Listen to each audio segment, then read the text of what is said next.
So look, my cars at the moment are over 20 years old, give or take a few years. And some of you have commented that they look pretty good considering the age that they are. Firstly, thank you for noticing. I do take pride in what my cars look like. And secondly, in this video, I like to show you some of the little tips and tricks that I've picked up over the years that help me keep them in this condition. And here's the kicker. It takes me zero effort to do so. Let me show you what I mean. Now look, the biggest secret about keeping your cars looking good is going to be preventative maintenance, picking up little problems and fixing them before they turn into bigger problems.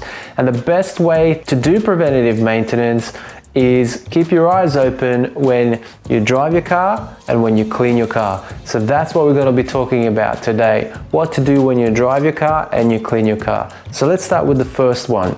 As you walk up to your car, the most important thing to keep a track of is your tires. After all, your tires are the thing that contact the road, the only thing on your car that should be contacting the road. I park my car with the driver's door on the opposite side of where I'm walking up to. That way, as I walk up to the car, I can check that my tires are good before I get in. Now, I know that seems like a pretty obvious thing to do, checking your tires, but ask yourself, how often do you check your tires before you get into your car? Most of us just rush to our car, turn it on and go where we need to go. But you see how that takes zero effort. You're already walking up to your car, and while you're at it, just take a moment to look at your tires to make sure that they're okay. If your tires are in good condition, you're less likely to have an accident, you're less likely to cause damage to your car or anything on the road. So really simple thing to do. Now, once you're in here, if your car doesn't have a voltage meter, the gauge that measures how much power your car's got, consider picking yourself up one of these. Basically, remove your cigarette lighter and plug in one of these. It'll help you charge any USB devices, and also it'll show you how many volts are in your car.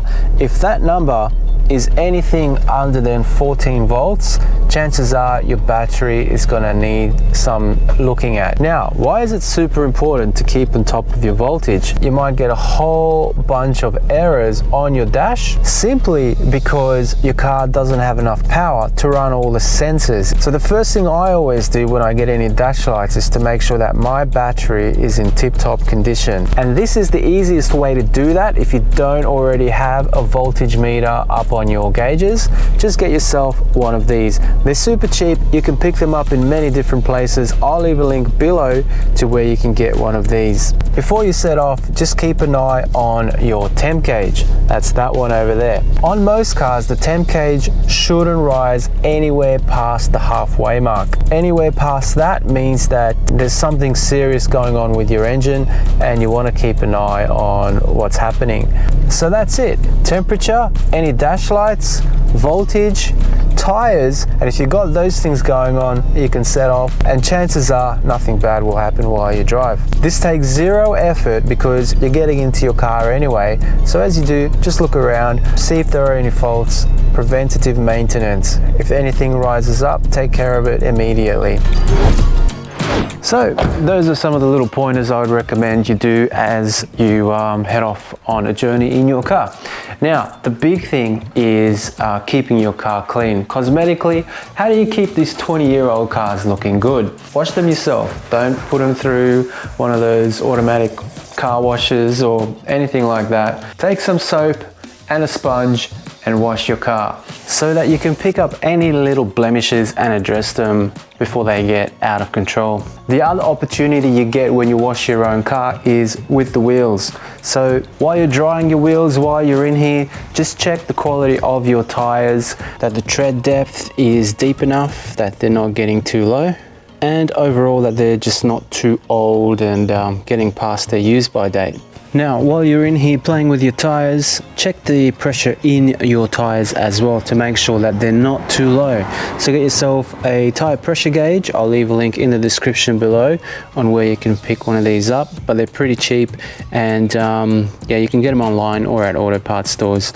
But anyway, undo your cap, put the pressure gauge on and check the pressure in your tires. And if they're all looking good, cap goes back on, and you know you're good to rock and roll. There's basically no problem with that tire. So yeah, now I've got the confidence that knowing that my tires and my wheels are in good condition, and all I really had to do is spend an extra 30 seconds while I'm washing my own car to just double check all that. And of course, if you do come across a couple of tires where the tire pressure is a little bit lower than you like, head to the petrol station where they usually have tire inflators and fill them up to the correct pressure. Alright, the next thing I like to do is pop the bonnet and take a look under here. Now I get a lot of comments on how good my engine bay looks, and honestly there's no magic here. All I do is every time I wash the car, I get under here with the same wipe that I've been using to wipe down the car and the tires, and I just go everything every time I wash the car, and that keeps everything nice and clean. The other thing that allows me to do is to check quite a few things with my eyes and my hands while I'm in there. Again, zero extra effort because I'm already in here, and this is what I would check. First and foremost, check your motor oil. Make sure that everything is at a good level. That looks good. Next, check your coolant. Make sure that your coolant is at the right level and then it's looking nice and clear and not milky or muddy. Your expansion tank should also be nice and clear, not full of muddy residue. Next, check your battery. Remember that little gauge I told you about on the interior that shows you your voltage? Well, if that's reading low, make sure that you check your battery. If that is green, usually on these modern batteries, it means that it's good. If it's black, it means that it needs a recharge. If it's red, it means it's time for a new battery. Also, check your power steering fluid. Make sure that it's at the right mark, at the high mark. And also check your brake fluid. Make sure that your brake fluid is up at the right level. While I'm in here, I also like to check and top up my wiper fluid. Make sure you've got enough water in there. And finally, just take a look at your wipers and make sure that they're not rough, because if they are, they might be scratching your windshield. Okay, so now that everything is looking A+ under the engine bay, we've wiped it down, we checked the oil, the coolant, the power steering, the brake fluid, the washer fluid, we checked the wiper blades, everything's looking A-okay. Again, zero effort, I was under there anyway, just wiping off the water, and while I was at it, I was just checking everything. And that's the sort of thing that will make sure that your 20-year-old car stays in tip-top condition. Doesn't take you any effort. It helps you pick up problems nice and early. All right, I've got one last thing to do, and it's in the back. So I'm just going to pop the trunk. So while I've got this open and wiping down the water, which you should, just to make sure that all your crevices and water drains are nice and clean, so wipe them out every time you wash the car. While you're in there, just lift up your rear carpet and check on your spare wheel and jack and everything to make sure that everything is in good order and ready to go, just in case you have an emergency flat tire and so on. You've got everything in place. So on the interior side, there are a couple of extra things that I like to do. So I like to make sure that I've got a pencil and a pad ready to go in the car. If anything goes wrong with the car, if I need to note anything, tire pressures are low, engine oil is low, check the scratch in the windscreen, is it going to crack? I write it down and I make a note of it, and then I take it with me when I leave the car. Also, a pen and a notepad is really important to have just in case you have an accident. If you do, you want that handy to write down all the details of the other party so that you can resolve the problem later on. It just makes your life a lot easier if you've got one of these handy in your car. Also, you're going to need your owner's manual. It goes without saying.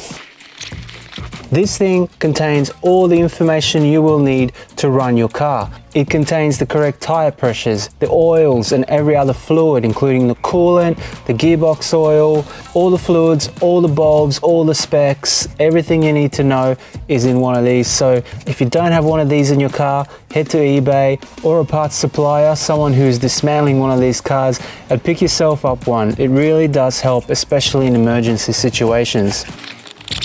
So with the owner's manual, a pad and a pencil in the car, there's one more thing that I like to keep in the car just in case. And that is a first aid kit. Have one of these handy. It goes without saying, if you are ever in an emergency, if there is any injury or danger to anybody in the car, you want one of these handy.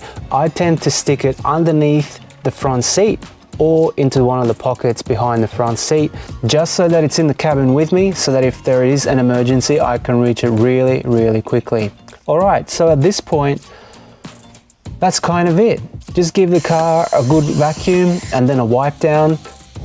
So there's one more thing I like to do on the outside, a little bit of tire shine to help bring out the blacks in the plastics and the rubber.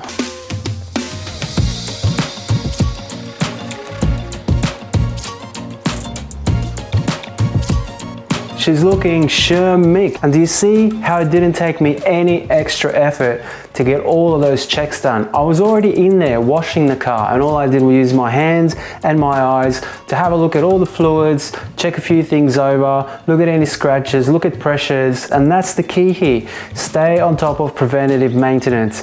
With a notepad and a pencil in your car, if you come across anything, write it down, because little problems can turn into bigger problems. So you want to tackle them early. I welcome little problems because I get to make more DIY YouTube videos for you guys. And if you want to see other DIY YouTube videos on whether how to wash this car properly, on how to swap anything out on this Focus or any of my other project cars that I've got lying around, then make sure you subscribe and hit the like button if you like the content in this video.